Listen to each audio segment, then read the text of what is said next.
Il m'a embrassé sur le front comme il le faisait toujours, un baiser rapide et distrait, comme s'il cochait une case sur sa liste de tâches matinales. Je serai rentré pour le dîner, a-t-il lancé en attrapant son sac de golf dans l'entrée. Ne m'attends pas si je suis en retard, tu sais comment Claude aime faire durer les choses au clubhouse. Je suis resté debout à la fenêtre de la cuisine avec mon café, le regardant charger le coffre de son Audi grise. 44 ans de mariage, et je remarquais encore sa façon de bouger, délibérée, efficace, un homme qui ne faisait jamais un geste inutile. Le moteur a démarré, la voiture a reculé, et puis il était parti, disparaissant au coin de l'avenue des Tilleuls, comme il l'avait fait un millier de samedis auparavant. Mais quelque chose semblait différent ce matin-là.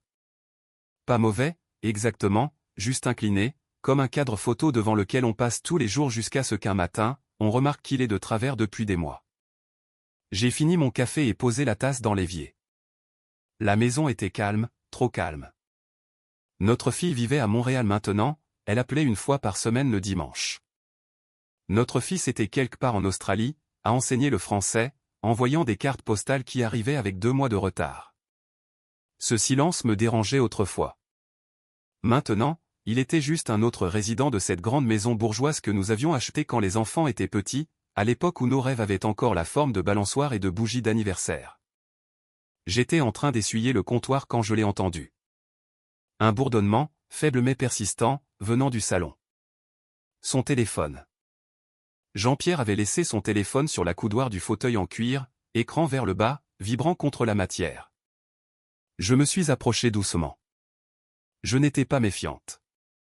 Pas à ce moment-là. Je voulais juste le mettre de côté, peut-être lui envoyer un SMS depuis mon propre portable pour le prévenir. Mais quand je l'ai pris, l'écran s'est allumé avec un aperçu de message. Tu me manques déjà. Vivement mardi. Le nom affiché au-dessus était David prof de golf. J'ai fixé les mots jusqu'à ce qu'ils deviennent flous. David prof de golf. Jean-Pierre n'avait pas de prof de golf nommé David. Il jouait avec le même groupe depuis 15 ans, Claude, Michel et ce dentiste à la retraite dont je n'arrivais jamais à retenir le nom. Pas de David, pas de prof, pas de leçon. J'ai reposé le téléphone délicatement, comme s'il risquait d'exploser si je bougeais trop vite. Puis je l'ai repris. Le code de déverrouillage était notre anniversaire de mariage. Le 14 juin. Il ne l'avait jamais changé. Il n'avait jamais pensé en avoir besoin. J'ai tapé les chiffres avec des doigts fermes. Et le téléphone s'est ouvert comme une porte devant laquelle je me tenais depuis des années sans le savoir. Les messages remontaient à 3 mois. Pas explicites, pas vulgaires, mais indéniables. Je pense à toi. Le déjeuner était parfait. J'aimerais qu'on ait plus de temps. Son nom n'était pas David. C'était Sylvie. Il avait enregistré son contact sous un mensonge si petit qu'il semblait presque astucieux. J'ai fait défiler la conversation, lisant chaque message comme les répliques d'une pièce pour laquelle je n'avais pas auditionné. Il y avait des blagues que je ne comprenais pas, des références à des restaurants où je n'étais jamais allé, une photo de ça maintenant un verre de vin, ses ongles vernis couleur corail, un fin bracelet en or au poignet. Elle avait de belles mains. C'est ce que j'ai pensé. Elle avait de belles mains et mon mari les tenait. J'ai remis le téléphone sur le fauteuil exactement là où il l'avait laissé. Puis je suis allé dans la salle de bain, j'ai fermé la porte et je me suis regardé dans le miroir. 68 ans, des cheveux gris que j'avais arrêté de teindre il y a 10 ans. Des rides autour de la bouche qui racontaient l'histoire de chaque sourire et de chaque silence. Je ressemblais à une femme qui avait fait la paix avec sa vie. Mais ce n'était pas le cas. Pas vraiment. J'avais juste arrêté de poser des questions. Ce soir-là, il est rentré en sentant l'herbe coupée et la bière. Comme toujours. Il m'a embrassé sur la joue, a pris une assiette dans le four et s'est assis à la table de la cuisine pour manger le rôti de veau que j'avais préparé. Bonne journée, ai-je demandé. Excellente journée. J'ai joué 82. J'ai failli faire un eagle au 7e trou. Je l'ai regardé manger. La façon dont il coupait sa viande en carrés précis. La façon dont il s'essuyait la bouche après chaque 3e bouchée. 44 ans à observer cet homme. Et soudain, j'avais l'impression de le voir à travers les yeux d'une étrangère. C'est merveilleux, ai-je dit. Il n'a pas remarqué le ton plat de ma voix. Il ne le remarquait jamais. Le lendemain matin, j'ai conduit jusqu'à l'adresse que j'avais trouvée dans son téléphone. Elle était notée sous au rendez-vous mardi dans son agenda, une jolie maison de ville au Vésinet, à environ 20 minutes de chez nous. Le genre de quartier avec des allées pavées et des boîtes aux lettres assorties, le genre d'endroit où les gens emménagent quand ils veulent recommencer à zéro. Je me suis garé de l'autre côté de la rue et j'ai attendu. Je ne savais pas ce que je m'attendais à voir. Peut-être rien. Peut-être que je voulais me prouver que j'avais tort. À 10h15, une femme est sortie sur le perron pour arroser ses fougères. Elle était plus jeune que moi, la cinquantaine peut-être, avec des cheveux au burn et un chemisier en lin blanc. Elle bougeait avec l'aisance de quelqu'un qui n'avait jamais eu à se précipiter le matin pour faire manger les enfants et les emmener à l'école. Elle avait l'air heureuse. Je suis rentré chez moi sans m'arrêter, les mains crispées sur le volant. Quand je suis arrivé, je me suis fait une tasse de thé et je me suis assise à la table de la cuisine, cette même table où nous avions signé nos papiers de crédit immobilier, où nous avions aidé les enfants avec leurs devoirs, où nous nous étions disputés, excusés et où nous avions vieilli ensemble. J'ai pensé à la femme en chemisier blanc. J'ai pensé à ses ongles corail, à ses fougères et à sa maison de ville. Et j'ai pensé à tous les rendez-vous du mardi que je n'avais jamais remis en question. Toutes les soirées tardives au bureau, toutes les parties de golf qui s'éternisaient. Je n'ai pas pleuré. J'étais trop fatigué pour pleurer. Au lieu de cela, j'ai ouvert le tiroir où je gardais les dossiers administratifs et j'ai commencé à chercher. Au cours de la semaine suivante, je suis devenu détective dans ma propre vie. J'ai trouvé des relevés de cartes bancaires avec des débits de restaurants dont je n'avais jamais entendu parler. J'ai trouvé un reçu d'une bijouterie datée d'il y a 2 mois, mais je n'avais reçu aucun bijou. J'ai trouvé une réservation d'hôtel pour un week-end qu'il m'avait décrit comme une conférence de travail à Lyon.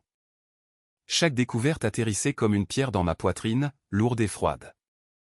Mais je ne l'ai pas confrontée. Pas encore.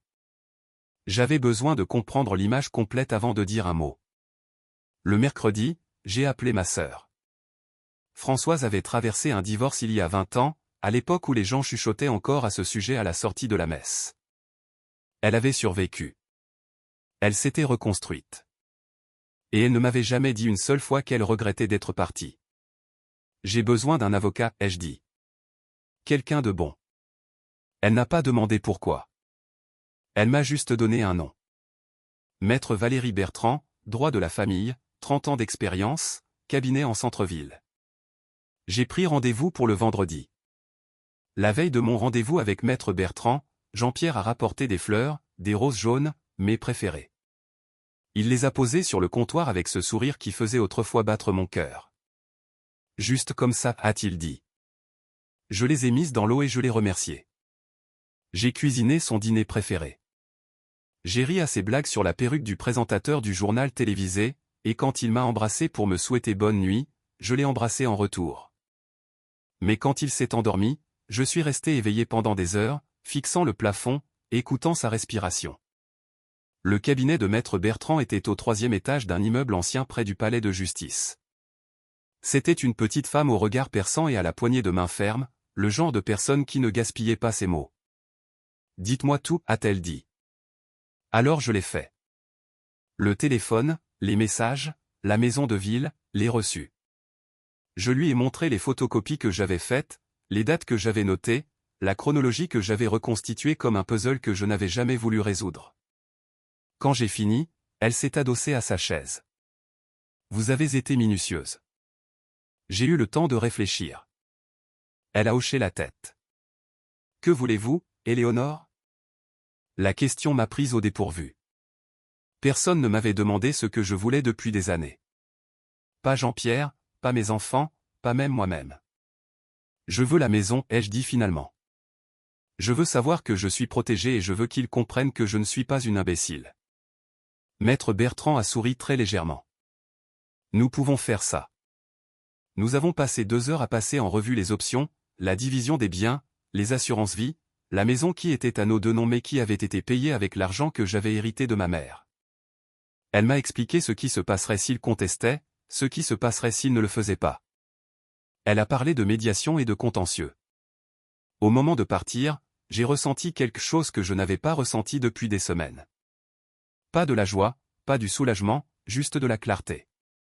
Le brouillard s'était levé, et je pouvais enfin voir le chemin devant moi. Ce week-end-là, j'ai planté de nouvelles fleurs dans le jardin. Des œillets d'Inde et des ignas, des éclats vifs d'orange et de rose contre la verdure. Jean-Pierre était dans le salon à regarder le golf, le volume un peu trop fort. « Tu passes beaucoup de temps dehors » a-t-il dit quand je suis rentré. « C'est bon pour moi » ai-je répondu. L'air frais. Il est retourné à son émission. Je suis retourné à ma planification.